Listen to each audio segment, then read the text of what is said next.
শাকিব খানের যত ভক্ত আছে সব চলে আসে সেন্সর বোর্ডে। আমি তো শালা ভয় পেয়ে গেছিলাম, সারা বাংলাদেশে ছুটে এলে তো পরে 2-3 লাখ লোক চলে আসে। পরের দিন দেখলাম 12 জন, আর আমি ইকবাল ডাক দিলে তো 12,000 লোক এমডিসিতে 1 সেকেন্ডে গেট থেকে।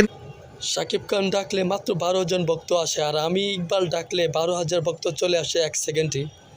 বাংলাদেশ প্রতিদিন এক সাক্ষাৎকারে ইকবাল বলেন, শাকিব খানের ভক্তরা কোথায় চলে আসো সেন্সর বোর্ডে। এই নিউজ দেখার পরে আমি তো বই পেয়ে গেছিলাম, ভেবেছি শাকিব খানের যত ভক্ত আছে সব চলে আসে সেন্সর বোর্ডে। আমি তো শালা ভয় পেয়ে গেছিলাম, সারা বাংলাদেশে ছুটে এলে তো পরে 2-3 লাখ লোক চলে আসে। পরের দিন দেখলাম 12 জন, আর আমি ইকবাল ডাক দিলে তো 12,000 লোক এমডিসিতে 1 সেকেন্ড। কমপক্ষে 2 লাখ ফ্যান ফলোয়ার চলে আসবে সেন্সর বোর্ডে।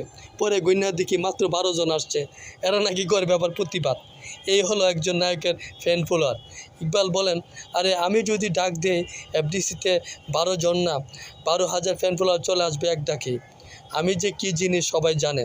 সে বলে সুপারস্টার, সে নাকি সুপারস্টার। সে যদি সুপারস্টার হতো তাহলে তার ফ্যান ফলোয়ারের সংখ্যা 12 জন কেন? তার কিছু ইউটিউবার আছে, তারা পাবলিসিটি করে বেড়ায়। ইকবাল বলেন, কার কীরকম জনপ্রিয়তা তা প্রমাণ হয়ে গেল।